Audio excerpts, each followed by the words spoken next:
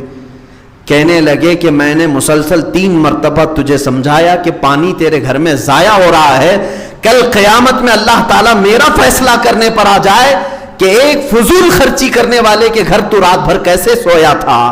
میں کیا جواب دوں میرے مولا کو، جبکہ وہ رب تعالیٰ قرآن میں فرما رہا ہے ان المبذرین کانوا اخوان الشیاطین، فضول خرچی کرنے والے شیطان کے بھائی ہیں. میں کسی شیطان کے بھائی کے گھر میں رات قیام نہیں کر سکتا. خالی نل ٹپک رہا ہو، پانی کے قطرے ٹپک رہے ہو. ہے کسی کا یہ تقویٰ، اس شان کا تقویٰ؟ عزیزان گرامی وقار، نمازوں کا حال تو یہ تھا، اللہ اکبر، پوری زندگی بھر آپ کی کوئی نماز قضا نہیں رہی. 90 سال کی عمر میں ایک جملہ آپ میں بتا دوں، 90 سال کی عمر کو جب پہنچے ہیں، میرے استاذ گرامی جو حضور مفتی اعظم ہند رضی اللہ تعالیٰ عنہ کے خلیفہ بھی ہیں، وہ فرماتے ہیں کہ ہمارے سامنے مفتی اعظم ہند رحمۃ اللہ علیہ یوں کہا کرتے تھے کہ میاں میری جوانی کب آئی اور کب گئی مجھے پتہ ہی نہیں چلا. کیا کہتے تھے 90 سال کی عمر میں؟ میری جوانی کب آئی اور کب گئی مجھے پتہ ہی نہیں چلا. یہ بات وہ بندہ کر سکتا ہے جو جوانی کی عیاشیاں نہ کیا ہو، جو جوانی کی رنگینیوں میں نہیں ڈوبا، وہی تو بول سکتا ہے. ورنہ سب کو معلوم ہے جوانی انگارہ ہوتی ہے، جوانی میں لذتیں ہر کوئی لوٹ لیتا ہے. مفتی اعظم ہند رضی اللہ تعالیٰ عنہ فرما رہے 90 سال کی عمر میں میری جوانی کب آئی اور کب گئی مجھے پتہ ہی نہیں چلا. بچپنا بھی ویسا ہی، جوانی بھی ویسی، بڑھاپا بھی ویسا ہی. اللہ رب العزت نے جو تقوی کا امام بنایا اس کی مثال نہیں ملتی میرے عزیز، مثال نہیں ملتی. ہر چیز میں آپ نے شریعت مصطفیٰ صلی اللہ علیہ وسلم کو ملحوظ رکھا، حتیٰ کہ سنت مصطفیٰ کوئی بھی چھوٹنے نہیں دیتے تھے. آپ کا یعنی روز مرہ کا جو معمول ہے اس اعتبار سے بھی سنت کے خلاف کوئی کام نہیں کرنا چاہتے. آج تو ہم ساری چیزیں کر لے جاتے ہیں جائز اور ہونے کے اعتبار سے، بہت ساری چیزیں جائز ہیں، لیکن جائز کاموں میں بھی وہ بہت ساری چیزیں نہیں کرتے تھے. جائز کاموں میں بھی ہم تو ٹیبل کرسیوں پہ بیٹھ کر کھا لیتے ہیں، جائز ہے نا. مفتی اعظم ہند رضی اللہ تعالیٰ کبھی نہیں بیٹھتے تھے. کہا میں نے کبھی میرے مصطفیٰ کریم صلی اللہ علیہ وسلم کو سنا نہیں کہ وہ اوپر بیٹھ کے کھاتے تھے، حالانکہ یہ جائز کام ہے. چمچ سے توڑ کر کسی چیز کو نہیں کھاتے تھے.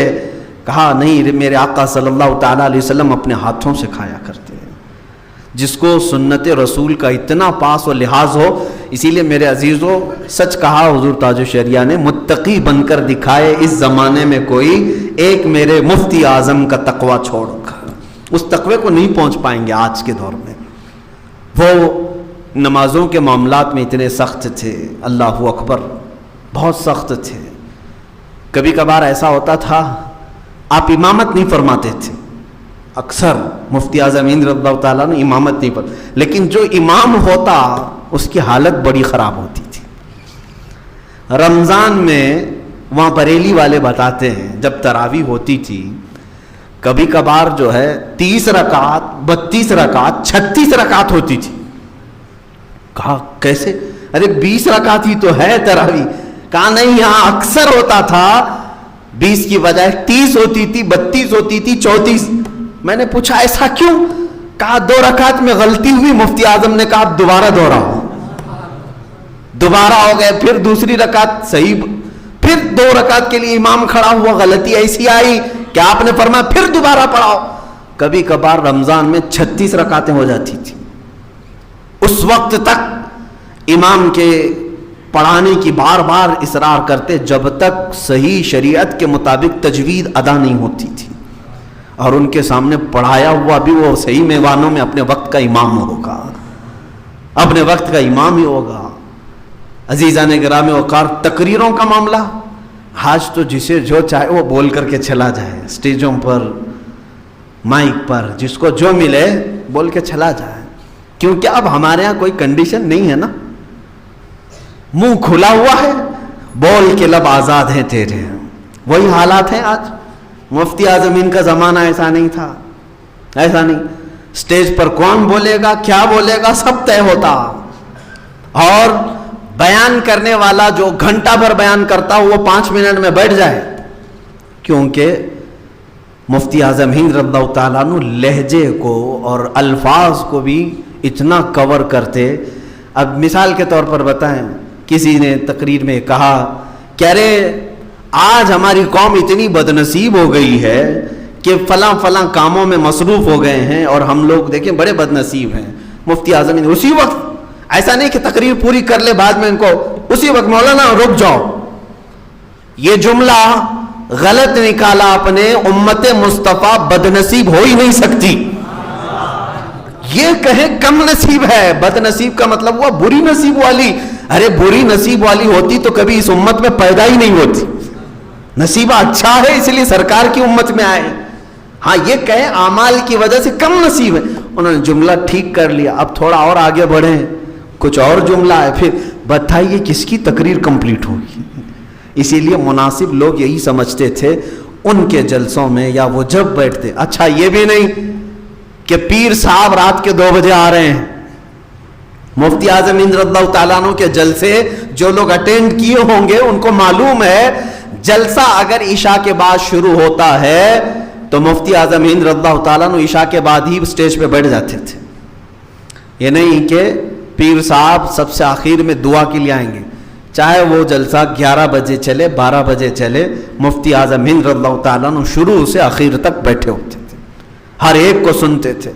کچھ لوگوں نے کہا کہ حضور آپ آرام کریں آخر میں آ جائیں. آپ نے فرمایا میرے آنے سے پہلے پتہ نہیں کون کون کیا کیا بول جائے اور امت کو کیا کیا کہہ جائے، بعد میں آنے والے یہ کہیں گے مفتی اعظم کے اسٹیج سے ایسی بات ہوئی تھی. دلیل بنا لیں گے نا لوگ. لیکن مفتی اعظم ہند رضی اللہ تعالیٰ عنہ ایسا ہوا ہے، میرے تجربے میں موجود بات میں بتا رہا ہوں. بڑے بڑے پیروں کا اسٹیج کچھ جاہل مولوی استعمال کرتے ہیں، ان کے آنے سے پہلے جو من میں آیا وہ بک دیا. وہ سمجھ میں نہیں آتا ہے کہ الفاظ ہیں کہ پھر کیا ہے، واللہ عالم. لیکن بدنامی اس بڑے شیخ کی ہوتی ہے، جب وہ تشریف لاتے ہیں ان کو تو پتہ ہی نہیں رہتا ان سے پہلے کیا کیا بولا گیا. بعد کی پبلک ہمیشہ اس کو دلیل بناتی ہے کہ نہیں اس اسٹیج سے کہا گیا جس میں فلاں حضرت آئے ہوئے تھے. مفتی اعظم ہند رضی اللہ تعالیٰ عنہ اس پر بڑی توجہ فرماتے تھے، بڑی توجہ فرماتے تھے. نماز کے متعلق میں اگر آپ کو بتاؤں، دیکھیں صحیح معنوں میں پیر کون ہوتا ہے. پھر پیروں کی بات آئے تو مجھے بولنا پڑتا ہے. ابھی چند دنوں پہلے کافی درگت بنائی تھی ہم نے. دیکھیں یہ باتیں کڑوی ضرور ہیں ان کے لیے جو جھوٹے ہیں، اور جو سچے لوگوں کے ساتھ ہیں ان کے لیے یہ بات کڑوی نہیں ہے بلکہ ان کے ایمان میں اور اضافہ ہوگا. ہاں آپ سنیں، توجہ سے سنیں اس بات کو. پیر کون ہے؟ پیر ہے کہ پیر ہے؟ دونوں میں فرق کچھ بھی نہیں ہے. پیر بھی جو لکھا جاتا ہے اردو میں آپ دیکھیں سیم لکھا ہے، پے ہے یا ہے رے ہے، پڑھنے میں صرف تھوڑا فرق ہے. اس کو پیر پڑھتے ہیں اور اس کو پیر پڑھتے ہیں، لیکن دونوں میں حیثیت دیکھی جائے تو زمین آسمان کا فرق ہے. پیر وہ بلند ہستی کا نام ہے جو ہماری روح کی تربیت کرتا ہے. پیر اس چیز کا نام ہے جس کو سب جو ہے ذلیل سمجھتے ہیں. یعنی کسی کو کہہ دیا میرا پیر تیرے اوپر تو گویا کہ اس کو گالی دیا, لیکن پیر مجھ پر یہ گالی نہیں ہے. یہی سمجھنے کی ضرورت ہے کہ جس کے ہاتھ میں ہم ہاتھ دے رہے ہیں وہ پیر ہے کہ پیر ہے. سنیے, ایک شخص کو مفتی اعظم ہند رضی اللہ تعالیٰ عنہ نے ٹکٹ نکالنے کے لیے بھیجا. ظہر کے وقت وہ گیا, ٹکٹ نکال کر کے آیا, شام ہو گئی تھی, عصر ہو گئی تھی. آپ نے آتے ہی سب سے پہلے پوچھا, ٹرین کا ٹکٹ نکالنے کے لیے کھڑکی میں لائن لگتی تھی, پہلے پوچھا کہ تیری ظہر ہوئی کہ نہیں ہوئی, ظہر کی نماز پڑھی کہ نہیں پڑھی. اس نے کہا حضور بڑی لمبی قطار تھی, اگر چھوڑ دیتا تو لائن چلی جاتی تھی. مفتی اعظم ہند اتنے جلال میں آئے کہ کہا فوراً اس ٹکٹ کو پھاڑ دو, جو نہیں ملنے والے ٹکٹ تھے. کہا میرے ٹکٹ کے لیے تم نے اللہ کی نافرمانی کر لی, تم نے اللہ کی نماز کو ضائع کر دیا میرے ایک ٹکٹ کے لیے. فوراً اتنی سختی کیا, اتنا ڈانٹ ڈپٹ کیا کہ اس کو نماز دہرانے کا, نماز قضا کرنے کا حکم دیا. میرے عزیزو, وہ بندہ جو مرید ہے وہ کہتا ہے میں نے زندگی میں دیکھا اگر میرے دوزخ میں جانے کی یا میرے جنت میں جانے کی فکر کسی کو ہے تو وہ میرے پیر کو تھی. ظاہر سی بات ہے میری نماز گئی ہے, فرق ان کو کیا پڑنے والا تھا. مفتی اعظم ہند جس پر اتنے جلال کے ساتھ کیوں تنبیہ کر رہے ہیں, اس لیے کہ یہ پیر ہے جو دیکھنا نہیں چاہتا کہ میرا مرید کسی نماز کی وجہ سے دوزخ میں گیا ہو. پیر وہ ہونا چاہیے جو اپنے ہر مرید کو شریعت کا پابند بنا دے, اپنے ہر مرید کو اتنی تاکید کرے, اتنی تلقین کرے کہ وہ شریعت مصطفیٰ پر گامزن ہو جائے اور نمازوں کا پابند ہو جائے. الحمدللہ آج بھی آپ دیکھیں گے مفتی اعظم ہند کے مریدوں میں اکثر الحمدللہ باعمل نظر آئیں گے. علماء کی بات الگ, جو عام لوگ ہیں ان میں بھی آپ دیکھیں وہ باشرہ نظر آئیں گے اور پابند صوم و صلات دکھیں گے. اب چند ہی لوگ رہ گئے ہوں گے جو بڑھاپے میں ہیں. میرے عزیزو, آپ کو یہ بھی میں بتا دوں مفتی اعظم ہند رضی اللہ تعالیٰ عنہ کے متعلق, جب میں بریلی شریف گیا تھا, ہمارے استاد گرامی انہوں نے مجھے ایک واقعہ سنایا جو اس کے چشم دید گواہ ہیں. مفتی اعظم ہند کا معمول کیا تھا معلوم ہے, ان کے گھر پر لنگر خانہ چلتا ہے اعلیٰ حضرت کے پیسوں سے, اور وہ لنگر خانہ آج بھی چل رہا ہے. حضور تاج الشریعہ رحمۃ اللہ تعالیٰ علیہ کے گھر پر آج بھی لنگر چلتا ہے. یعنی ایسا نہیں کہ عرس میں, عید بقرعید میں نہیں, کنٹینیو ڈیلی جو بھی مسافر آئے گا, جو بھی اجنبی آئے گا وہ اس لنگر میں کھانا کھائے گا. ابھی بہت سارے لوگوں کو معلومات نہیں ہوتی ہیں لیکن وہ لنگر ہے آج بھی. مفتی اعظم ہند کا معمول یہ تھا کہ رات کے وقت آپ کا دسترخوان اس وقت تک نہیں بچھایا جاتا جب تک دو اعلان کرنے والے آپ کے خود رکھے ہوئے تھے مفتی اعظم ہند کے. پورے محلے میں وہ اعلان کرتے تھے کہ سارے لوگ کھا چکے, سارے لوگ کھا چکے, سارے لوگ کھا چکے, وہ اعلان کرتے. اب سب کی طرف سے جواب آتا کہ کوئی کھانے والا باقی نہیں ہے, تب وہ آ کر کے خبر کرتے مفتی اعظم ہند کو, تب آپ کا دسترخوان لگایا جاتا محلے میں. اور اگر کوئی بھوکا باقی ہے تو وہ لنگر کھانے میں آ کر کے کھا لے. یہ ڈھنڈورچی اعلان کرتے تھے اس وقت, اعلان کرنے والے روز کا معمول ہے. کبھی کبھار مفتی اعظم ہند رضی اللہ تعالیٰ عنہ کسی جلسے سے تاخیر سے پہنچتے, تب بھی پہلے یہ لوگ آ کر کے بتاتے, تب آپ رات کا کھانا کھاتے. میں نے جب یہ سنا تو روح کانپ گئی کہ حقیقت میں ان کو جس نے دیکھا ہوگا, جو میرے آقا صلی اللہ علیہ وسلم کی حدیث کے مطابق جس نے کسی عالم کی زیارت کی اس نے میری زیارت کی, جس نے کسی عالم سے مصافحہ کیا اس نے مجھ سے مصافحہ کیا. اس عالم کہلانے والا مصداق اگر کوئی ہے تو مفتی اعظم کی ذات ہے. یقیناً ایک بار کی بات ہے کہ آپ تاخیر سے گھر آئے ہیں, دسترخوان لگا ہوا ہے, رات کا وقت ہے. وہ دونوں جو اعلان کرنے والے تھے انہوں نے آ کر کہہ دیا کہ حضور سب کھا چکے, اب آپ کا کھانا لگا دیا جائے. آپ نے کہا ٹھیک ہے. کھانا لگایا گیا. آپ نے تھوڑی دیر رک کر کے کہا دیکھو مسجد میں کوئی مسافر تو نہیں رہ گیا, مسجد رضا آج بھی موجود ہے. اعلیٰ حضرت کے مزار پاک سے متصل ہے، قریب میں مسجد ہے. لوگ گئے، جا کر کے دیکھ کر کے آئے، مسجد میں کوئی تھا نہیں. آپ آ کر کے دونوں لوگوں نے کہا حضور کوئی نہیں ہے مسجد میں، آپ کھانا تناول فرمائیں. آپ کھانے کے لیے ہاتھ دھو چکے تھے. تھوڑی دیر کے بعد آپ نے پھر فرمایا کہ دیکھو ایک بار اور دیکھو مسجد میں کوئی رہ تو نہیں گیا. لوگ پھر گئے، مسجد دیکھا کوئی نہیں تھے. واپس آئے، سرکار مفتی اعظم ہند رضی اللہ تعالیٰ عنہ سے عرض کیا کہ حضور کوئی نہیں، اور محلے میں بھی اعلان ہو چکا کوئی کھانے والا باقی نہیں. اچھا ٹھیک ہے. کھانا ڈالا گیا، برتن میں کھانا پروس دیا گیا. ہاتھ ڈالنے سے پہلے پھر فرمایا ایک بار اور مسجد میں دیکھ لو کسی کو، کوئی باقی تو نہیں. اتنی مرتبہ کبھی کہتے نہیں تھے آپ، تو جو ڈھونڈنے والے تھے وہ پریشان ہوئے. ہم ایک بار روزانہ کہہ دیتے کہ حضور سب کھا چکے تو وہ کھا لیتے تھے، اور عورتیں بھی آپ کے کھانے کے بعد گھر کی عورتیں کھاتی تھی. آج 3 مرتبہ کہا کہ مسجد میں دیکھ لو، مسجد میں دیکھ لو، مسجد میں دیکھ لو. یہ لوگ آئے، ٹھنڈیوں کا زمانہ تھا، سخت ٹھنڈیاں یو پی کی. مسجد میں آئے، کہا کہ اچھی تلاشی لے لو. سارے لوگوں نے سب پوری مسجد ڈھونڈ ڈالی. کونے میں جو چٹائیاں لپیٹ کر رکھی گئی تھیں اس میں لپٹ کر کے ایک آدمی سویا ہوا تھا، اپنے جسم پر چٹائی لپیٹ کر کے کونے میں سویا ہوا ہے. لوگوں نے دیکھا کہ ایک آدمی ہے مسجد میں اور چٹائیوں میں خود کو لپیٹا ہوا ہے ٹھنڈیوں کی وجہ سے. چٹائی ہٹائی اور اس کو اٹھایا. کہا کہ میاں کون ہو تم، کہاں سے آئے ہو؟ وہ گھبرا کے اٹھا اور کہا کہ بھائی میں مسافر ہوں، میں گجرات سے آیا ہوں. پیر و مرشد کی بارگاہ میں، حضور مفتی اعظمین کی بارگاہ میں سلامی پیش کرنے کے لیے آیا. تاخیر ہو گئی رات میں. کہا کھانا کھایا؟ کہا نہیں کھایا، کھانا نہیں کھایا. کہا کہ چلو لنگر خانے میں کھانا موجود ہے، تم کھا لو. اس نے کہا نہیں، اب خواہش نہیں ہے، ابھی کھانے کی خواہش نہیں ہے، ضرورت نہیں ہے. ان لوگوں نے چلا کر کے کہا میاں تجھے خواہش نہیں، لیکن تیرے جب تک نہ کھائیں ہمارے مرشد نہیں کھانے والے. وہ بندہ اٹھ کر کے آیا لنگر خانے میں، وہ کھانا کھایا. تب مفتی اعظم ہند کے دسترخوان پر کھانا رکھا گیا. اس کو کہتے ہیں پیر روشن زمیں.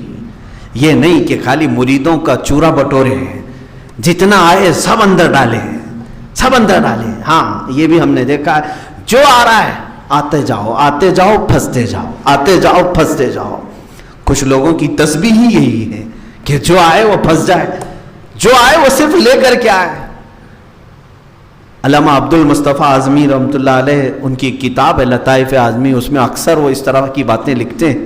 ایک بندہ ڈوب رہا تھا پانی میں، پیر صاحب اوپر کھڑے تھے، پیر صاحب اوپر ہیں اور یہ پانی میں ڈوب رہا ہے. اس نے کہا حضور ہاتھ دے دیجئے، ہاتھ دے دیجئے، میں اوپر آ جاؤں گا. نہیں دیا. ہاتھ دے دیجئے اوپر آ جاؤں گا. نہیں، بالکل نہیں، چلاتا رہا. تھوڑی دیر کے بعد وہ ڈبکی لگایا. اس نے کہا کہ حضور میرا ہاتھ تو پکڑ لیجئے، میرا ہاتھ تو لیجئے. انہوں نے پکڑ لیا اور اٹھا لیا. کہا یہ کیا ماجرا ہے؟ پیر صاحب نے کہا تیرے جملے غلط تھے. پہلی مرتبہ تو نے کہا ہاتھ دیجئے، پیر دیتا کچھ نہیں، ہم دینے والے نہیں ہیں. دوسری بار جب تو نے کہا میرا ہاتھ لیجئے، ہم لینے والے لوگ. پہلے ہی اگر تو بولا ہوتا میرا ہاتھ لیجئے میں اسی وقت لے لیتا. یہ تو انہوں نے لکھا ہے علامہ عبد المصطفیٰ صاحب نے. اکثر لوگ اسی طرح کے ہوئے ہیں. میرے عزیزو، میرے آقا صلی اللہ تعالیٰ علیہ وسلم کی صفات جس پیر کے اندر ہیں وہ ایسے ہونی چاہیے جو ماں عائشہ صدیقہ فرماتی ہیں رمضان کے موقع پر حضور صلی اللہ علیہ وسلم کے پاس صرف ایک پیالہ دودھ ہے، افطاری کے لیے چند سانحیں باقی ہیں. اس وقت بھی میرے آقا کہتے عائشہ دیکھ لو ذرا باہر کوئی مسافر تو نہیں ہے، باہر کوئی اجنبی تو نہیں ہے. ماں عائشہ صدیقہ فرماتی ایک بار میں نے دیکھا جنت البقیع قبرستان کے قریب ایک بندہ کوئی اپنے سواری کو بٹھا کر کے درخت کے نیچے بیٹھا ہوا ہے. یہاں افطار کے لیے صحابہ کے ساتھ میرے آقا مسجد میں بیٹھے. آپ نے کہا اندر سے ماں عائشہ صدیقہ رضی اللہ تعالیٰ عنہا نے کہ دور کوئی ایک اجنبی نظر آ رہا ہے، مسافر نظر آ رہا ہے. میرے آقا صلی اللہ تعالیٰ علیہ وسلم فوراً فرمایا کہ اسے لے آیا جائے. وہ سفر کیا ہوا گرد و غبار میں اٹا ہوا اس کے پاس لوگ گئے اور اسے بلایا. اس نے پوچھا اس سے پوچھا کہ تم کہاں کے آئے ہو، کہاں جا رہے ہو؟ اس نے کہا میں مدینے آیا ہوں اور محمد عربی صلی اللہ علیہ وسلم کی زیارت کے لیے آیا ہوں۔ اس کو لایا گیا، دسترخوان پر بٹھایا گیا، وہ جو ایک پیالہ دودھ تھا میرے آقا صلی اللہ علیہ وسلم نے سب سے پہلے اس مسافر کو دیا، اس کو دیا۔ میرے عزیزوں، وہ کئی دنوں کا بھوکا رہا ہو یا جس طرح کا بھی ہو، دودھ پورا پیا، لیکن یہاں باقی جو بچے ہوئے لوگ تھے اس میں کھجور کی گھٹلی سے انہوں نے افطار کیا۔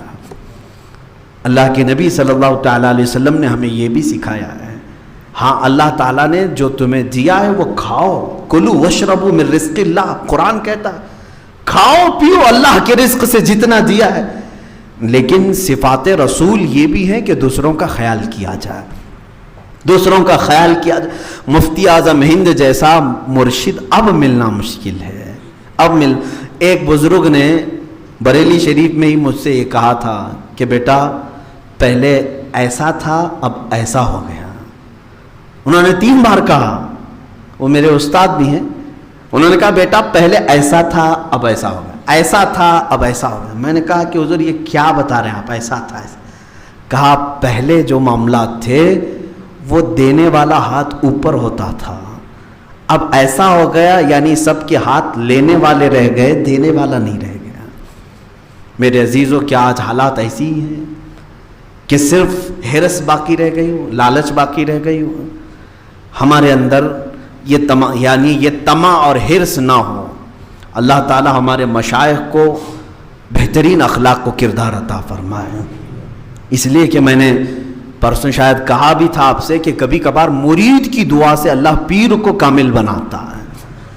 ہوتا یہی ہے کہ پیر کی دعا سے مرید اچھا ہوگا، یہ مشہور ہے، لیکن کبھی کبھار ایسا بھی ہوتا ہے کہ مریدین کی دعا سے اللہ پیر کو بھی صالح بنا دیتا ہے، اس کے اخلاق اچھے کر دیتا ہے۔ ہم سب دعا کریں اللہ تعالی ہمارے سروں پر اچھے اکابر اور اچھے مشائخ کا سایہ دراز فرمائے، جن کی زندگی میں ہم سنت مصطفیٰ کو دیکھ سکیں اور ان کو دیکھ کر کے ہم اپنے جینے کا سلیقہ سمجھ سکیں۔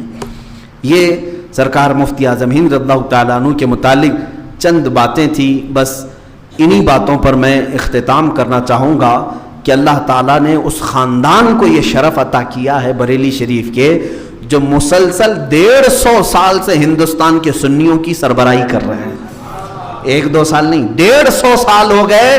فتوے کا قلم آج بھی بریلی شریف کے پاس موجود ہے نا، سب جانتے ہیں۔ آج بھی بر صغیر کا حال یہ ہے کہ بریلی سے فتویٰ آ گیا تو اس کو سمجھتے ہیں بہت بڑی بات ہے۔ یہ جو اللہ تعالیٰ نے اس خاندان کو انعام و اکرام عطا کیا ہے، یہ ان کا تقوی بھی ہے، ان کی پرہیزگاری بھی ہے، ساتھ میں عشق رسول بھی ہے۔ آخر 2 چند اشعار مفتی اعظم ہند رضی اللہ تعالیٰ عنہ کے پیش کرتا ہوں۔ اندازہ کرو میرے عزیزو، جسے اللہ نے علم سے نوازا ہو، تقوی سے نوازا ہو، آپ کا حال یہ تھا کہ کئی ایسے ضرورت مند لوگ آتے، دلوں میں کیا کیا حالات لے کر کے آپ ان کو محسوس کر لیتے تھے۔ الہ آباد سے ایک غیر مسلم، نان مسلم ہے، وہ چلا تھا مفتی اعظم ہند کی بھیڑ بھاڑ کو دیکھ کر کے، گرو جی آئے ہوئے ہیں، میں بھی چلوں۔ وہ چلتے چلتے کچھ بات کرنا چاہتا تھا، موقع ہی نہیں ملا، بریلی شریف تک وہ آ گیا، ان کا پیچھا کرتے ہوئے بریلی شریف تک آ گیا۔ راوی بتاتے ہیں کہ مفتی اعظم ہند رضی اللہ تعالیٰ عنہ بریلی پہنچے تو فوراً اپنے گھر میں گئے اور ایک تعویذ لکھی اور لے کر باہر آئے، اس شخص کو بلایا جو غیر مسلم تھا، کہا ادھر آؤ۔ اس کو بلا کر کے آپ نے اس کو ایک تعویذ دیا، کہا کہ تیرے گھر میں اولاد نہیں، اللہ تجھے اولاد عطا کرے۔ وہ ان کے ہاتھ پر اسلام قبول کیا۔ وہ کہتا ہے میں الہ آباد سے نکلا تھا اسی بات کے لیے کہ برسوں ہو گئے میرے گھر میں اولاد نہیں تھی۔ یہ جو صفت ہے یہ اللہ کے حبیب صلی اللہ علیہ وسلم کی کامل محبت سے آتی ہے۔ کامل محبت جب بندہ کرتا ہے تو اللہ اس کے دل میں ضرورت مند لوگوں کے خیالات، ضروریات کو اس کے دل میں ڈال دیتا ہے۔ مثال کے طور پر میں آپ کو بتاؤں، میں مسجد سے باہر نکل رہا ہوں، یہاں پر سینکڑوں لوگ ہیں، کسی ایک ہی کو میں بلایا، مجھے معلوم نہیں، اور میں نے اس کو نکال کر کے 100 روپے دیے، کہا لے جاؤ، اللہ تمہاری ضرورتیں پوری کرے۔ اتفاق ایسا کہ اسی بندے کو 100 روپے کی ضرورت تھی اور اس کے گھر میں کچھ بھی نہیں تھا، دیکھنے میں تو ایسا لگے گا کہ کیا ان کو مولانا کو علم غیب تھا، میرے گھر میں کچھ بھی نہیں تھا اور انہوں نے 100 روپے مجھے پکڑایا برابر ٹائم پہ۔ میرے عزیزو، اس کو میں علم غیب نہیں کہتا۔ اللہ رب العزت کی طرف سے ایسا انتظام ہے کہ کچھ ضرورت مند لوگوں کے ضروریات کے متعلق اللہ کسی کے بھی دل میں بات ڈالتا ہے، کسی کے بھی دل میں بات ڈال، وہ آپ کے دل میں غیب سے یہ اللہ تعالیٰ ڈالتا ہے کہ فلاں کو دے دو، اور پھر اسی کو آپ دیتے ہو جس کو اللہ تم تک پہنچایا ہوا ہے۔ مفتی اعظم ہند رضی اللہ تعالیٰ عنہ کے ساتھ ایسا کثرت سے ہوا ہے، کثرت سے ہوا۔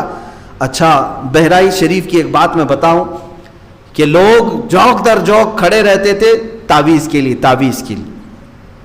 میں نے سنا ہے، اچھا، مفتی اعظم ہند رضی اللہ تعالیٰ عنہ تعویذ بھی لکھتے تھے، اور عمل کے میدان میں آپ بہت ہی پرہیزگاری اور بہت اعلیٰ درجے کو پہنچے ہوئے تھے۔ میرے والد گرامی کو حضور مفتی اعظم ہند رضی اللہ تعالیٰ عنہ نے کئی عملیات کی اجازت بھی تھی، اور ان کا خط بھی آیا تھا میرے والد کو اجازات کے ساتھ، لیکن خود مفتی اعظم ہند کیا لکھتے تھے؟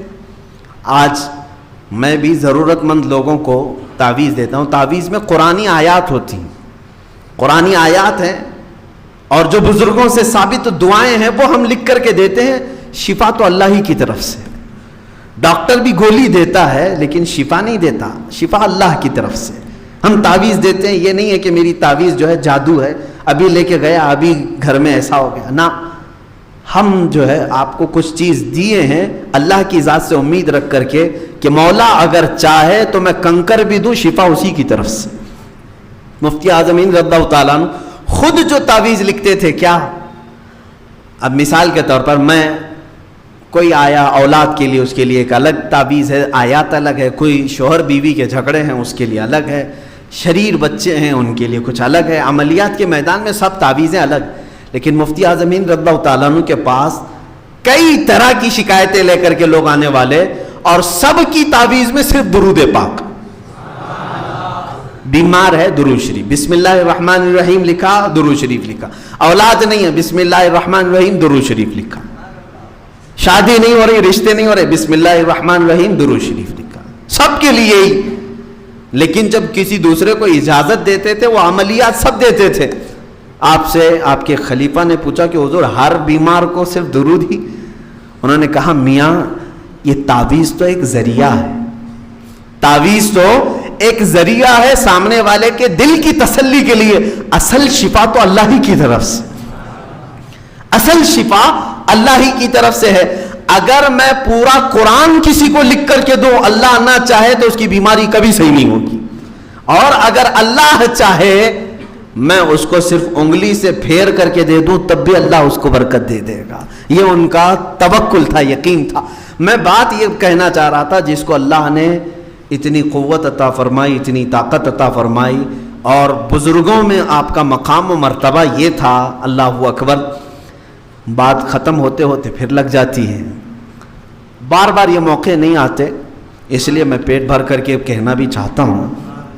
بریلی شریف میں ایک صاحب فرماتے ہیں، کچرے کے ڈھیر پر ایک کوئی دیوانے بیٹھے ہوئے تھے۔ مجذوب جو ہوتے ہیں نا، اللہ کی یاد میں جو اپنی عقل فنا کر چکے، ان کو مجذوب کہتے ہیں، لیکن ایرے غیرے کو مجذوب نہیں کہنا۔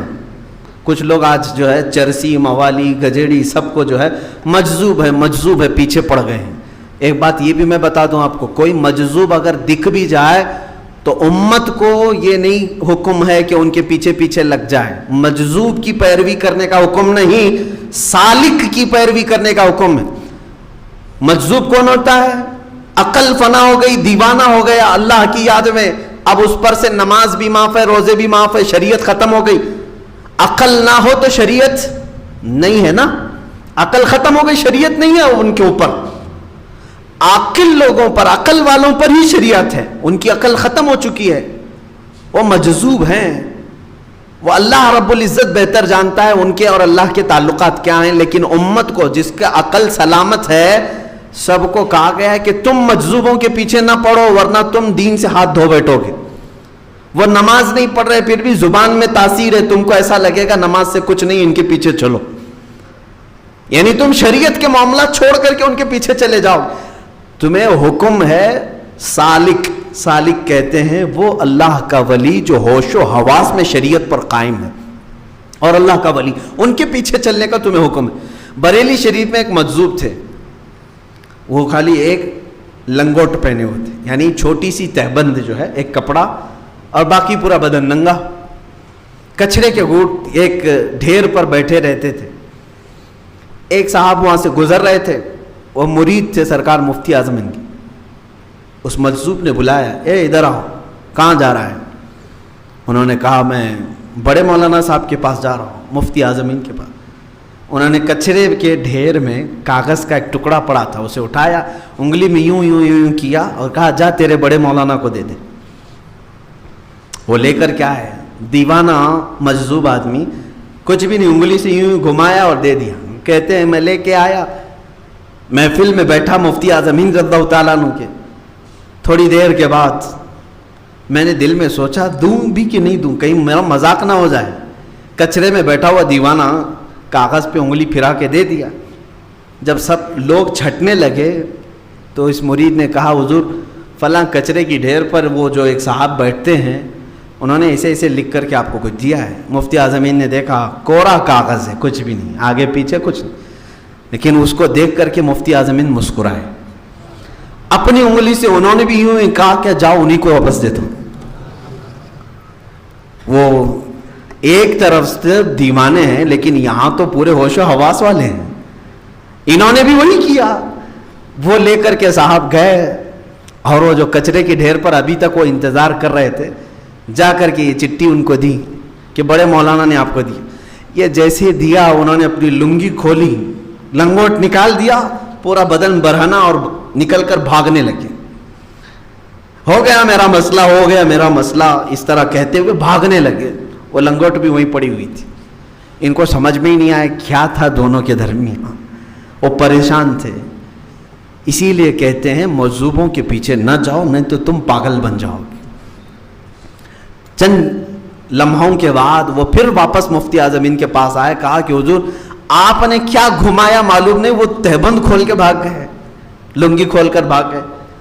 سرکار مفتی اعظم ہند رضی اللہ تعالیٰ عنہ نے جواباً فرمایا اب وہ تمہیں نہیں ملیں گے کبھی، اب وہ تمہیں کبھی نہیں ملیں گے۔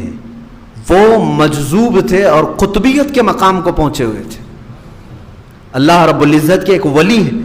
انہوں نے مجھ سے یہ سوال کیا تھا، مفتی صاحب اللہ کی یاد میں جو بندہ ساری دنیا چھوڑ چکا ہو، اللہ کی یاد میں جو بندہ ساری دنیا چھوڑ چکا ہو، دنیا کی اگر کوئی چیز اس کے جسم پر ہے تو ایک تہبند ہے، کیا تمہاری شریعت وہ تہبند بھی اتارنے کی اجازت دیتی ہے؟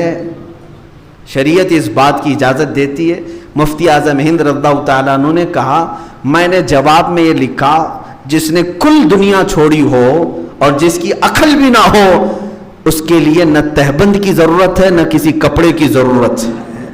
میں نے جواب میں یہ لکھا، انہوں نے تہبند کھولی اور چلے گئے۔ یہ اہل اللہ کے درمیان کے معاملات ہیں میرے عزیزو۔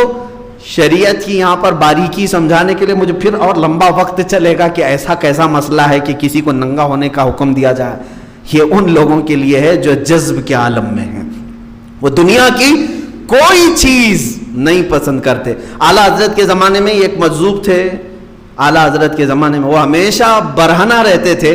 ایک دن سنا ہے کہ وہ کپڑے پہن کے آ گئے جب اعلیٰ حضرت آنے لگے، یا پھر کسی ایک دوسرے بزرگ کے متعلق یہ بات مشہور ہے، جنازے میں وہ کپڑا پہن کر کے آئے، جنازہ تھا بزرگ کا، وہ کپڑا پہن کر کے آئے۔ لوگوں نے کہا بابا جی آپ لنگے رہتے تھے آج کپڑا پہن کے آئے ہو۔ کہا پہلی مرتبہ کسی زندے کے سامنے آیا ہوں تو شرم تو آئے گی۔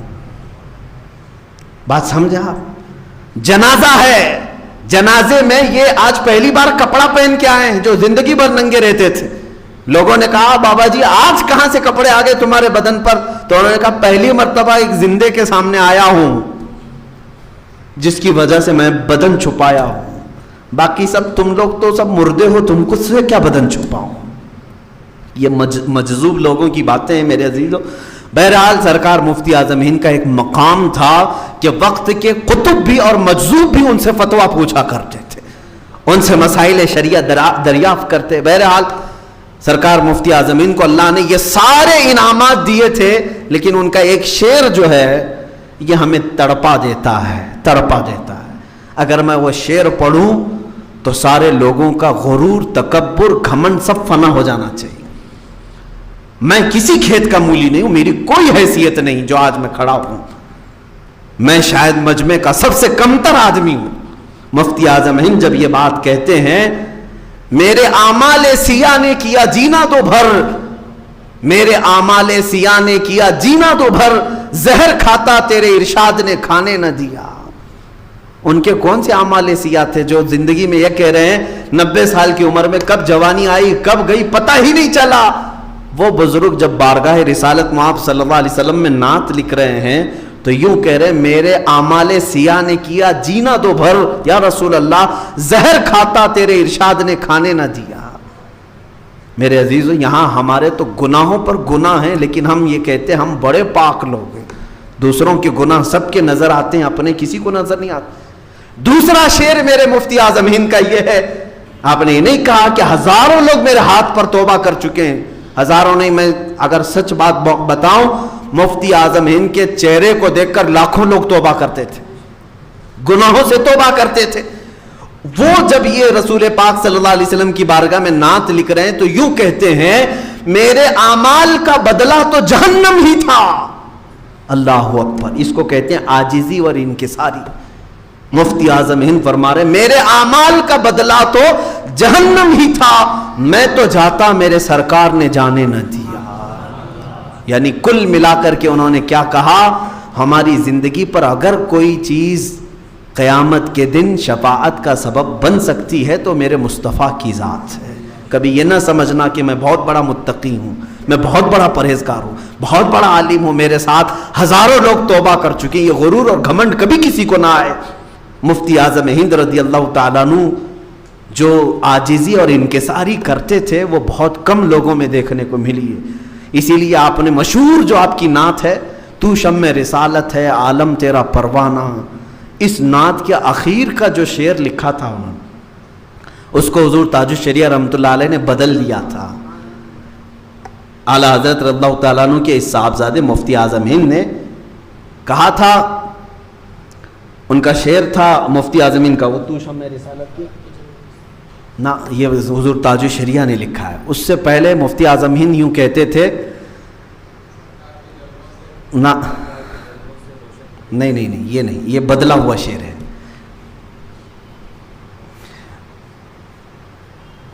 ویراں ہیں دل نوری، مفتی اعظم ہند رضی اللہ تعالیٰ عنہ یہ فرماتے ہیں کہ آباد اسے فرما ویراں ہیں دل نوری۔ ابھی یاد آ گیا، ویسے شعر و شاعری زیادہ نہیں آتی ہے۔ آباد اسے فرما ویراں ہے دل نوری، اللہ اللہ، نوری ان کا تخلص تھا۔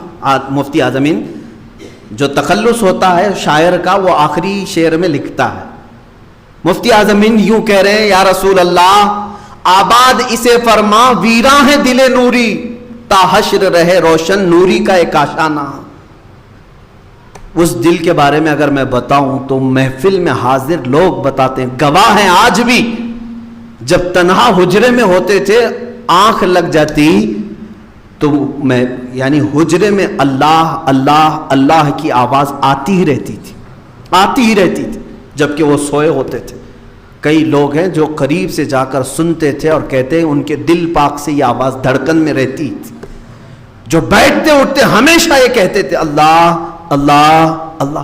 وہ نزع کے عالم میں بھی جب آخری وقت تھا کثرت سے مفتی اعظم ہند کی زبان پر یہی لفظ اللہ اللہ، اور بزرگوں نے فرمایا جو کثرت سے یہ لفظ کا ورد کرتا ہے اگر اس کی زبان بند ہو جائے تو دل وہ جملہ بولنے لگ جاتا ہے۔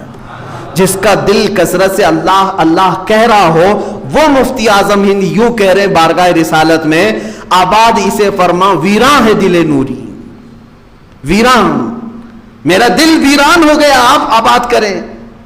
یہ عاجزی و انکساری کی حد ہو گئی۔ آباد اسے فرما ویراں ہے دل نوری، تا حشر رہے روشن نوری کا ایک آشانہ۔ لیکن اب ہم جیسوں کو یہ پڑھنے کی ہمت نہیں ہوتی۔ مفتی اعظم ہند کے دل کو ویران کون کہے گا؟ جس دل کی دھڑکن سے اللہ اللہ کی صدائیں آتی ہو. اسی لیے ان کے جانشین حضور تاج الشریعہ رحمۃ اللہ تعالی علیہ کے سامنے جب کوئی ایک شاعر یہ نعت پڑھ رہا تھا اور آخر کا شعر جب اس نے کہا آباد اسے فرما ویراں ہے دل نوری، حضور تاج الشریعہ نے کہا بدل دو اس کو، آپ بدل دو اس کو. آپ انہوں نے اپنی عاجزی میں کہا تھا اب اس کو بدلو، بدل کر کے حضور تاج الشریعہ نے اسی کے وزن پر شعر بنایا تھا، سرکار کے جلووں سے روشن ہے دل نوری. انہوں نے کیا کہا تھا؟ آباد اسے فرما ویراں ہے دل نوری، مگر جانشین اور خلف حضور تاج الشریعہ نے یوں کہا سرکار کے جلووں سے روشن ہے دل نوری، تا حشر رہے روشن نوری کا ایک آشانہ. یہ حضور مفتی اعظم ہند رضی اللہ تعالیٰ عنہ کی عاجزی و انکساری ہے. میرے عزیزو یہ بھی ہماری زندگی میں ہونا ضروری ہے، یہ بھی ہونا ضروری ہے. ٹرین کا سفر جنرل ڈبے میں جا رہے ہیں بریلی شریف، چند لوگ بیٹھے ہوئے تھے، آپ کو جگہ نہیں ملی، 2 مرید ساتھ ہیں اور وہاں بیٹھے ہوئے لوگ کہاں جا رہے تھے؟ جب بریلی جا رہے تھے، اور مفتی اعظم ہند اٹیچی لے کر کے سوٹکیس لے کر کھڑے ہیں جنرل ڈبے میں. بات چیت کرنے والے آپس میں کہہ رہے ہیں میاں تم کہاں جا رہے ہیں؟ وہ کہہ رہے ہیں بریلی جا رہے ہیں. وہ کہہ رہے ہیں کہاں جا رہے ہیں؟ بریلی جا رہے ہیں، اعلیٰ حضرت کے ہاں زیارت کرنے کے لیے جا رہے ہیں. مریدین نے سوچا کہ ان لوگوں کو بتا دوں جن کی زیارت کرنے جا رہے ہیں ان کے شہزادے یہاں کھڑے ہیں. وہ نہیں پہچانتے تھے بیچارے اجنبی. مفتی اعظم ہند نے روک دیا، منع کر دیا، ہاں نہ بتاؤ، ہرگز نہ بتاؤ. کھڑے کھڑے پورا سفر طے کر لیا. بریلی شریف اسٹیشن پر اترے. مریدین نے کہا حضور اگر ہم بتا دیتے کم سے کم وہ سیٹ تو دے دیتے، آپ بیٹھ سکتے تھے. اس نیت سے ہم کہہ رہے تھے کہ ان کو معلوم ہو جائے. مفتی اعظم ہند کیا کہتے ہیں جانتے ہو؟ اللہ اللہ فرماتے ہیں فقط ٹرین کی ایک سیٹ کے لیے میں اپنے باپ کا سودا نہیں کرنا چاہتا. اعلیٰ حضرت کا نام لے کر کے ایک سیٹ مانگوں. اور اس کے بعد کہا کہ اے لوگوں اگر تم بتا دیتے ان کو تو کہیں وہ برا نہ سمجھ جائیں کہ اعلیٰ حضرت جیسے بڑے بزرگ کا بیٹا ایسا ہوتا ہے. اپنے بارے میں وہ عاجزی کرتے تھے. لوگ کیا کہیں گے کہ اعلیٰ حضرت اتنے بڑے ہیں اور ان کا بیٹا ایسا ہوگا. ارے میاں اعلیٰ حضرت کو جو آج ایک دنیا پہچان رہی ہے وہ مفتی اعظم کے ذریعے سے پہچان، ان کے تقوی سے پہچانی ہے. اعلیٰ حضرت کا اپنا علم ہے، اپنے ان کے اصول ہیں، ساری چیزیں، لیکن کثرت سے سفر اور دوروں میں مفتی اعظم ہند کا بڑا کردار رہا ہے. اللہ تعالیٰ وہ عاجزی و انکساری کی ایک جھلک ہمیں عطا فرمائے. ان کے ہر شعر میں، نعتیہ دیوان میں یہ باتیں نظر آتی ہیں. جگہ جگہ آپ ان کی نعتیہ کلام کا دیوان اٹھاؤ، سامان بخشش آپ پڑھیں، جھوم جائیں گے. جو میرے آقا صلی اللہ علیہ وسلم کی بارگاہ میں وہ کہتے ہیں بخت خفتہ نے مجھے روزے پہ جانے نہ دیا. ایک بار مدینہ طیبہ حاضری نہیں ہوئی تو کیا کہنے لگے؟ بخت خفتہ نے مجھے روزے پہ جانے نہ. بخت خفتہ کہتے میرا سویا ہوا نصیبہ مجھے روزے پہ جانے نہ دیا، چشم و دل سینہ کلیجے سے لگانے نہ دیا. اسی کا یہ شعر جو میں نے پڑھا کہ میرے اعمال سیاہ نے کیا جینا دھوبر، زہر کھاتا تیرے ارشاد نے کھانے نہ دیا. میرے اعمال کا بدلہ تو جہنم ہی تھا، میں تو جاتا میرے سرکار نے جانے نہ دیا. اسی طرح اعلیٰ حضرت رضی اللہ تعالیٰ عنہ کے شہزادے نے بارگاہ رسالت مآب صلی اللہ علیہ وسلم میں ایک التجا یوں کی ہے کچھ ایسا کر دے میرے کردگار آنکھوں میں.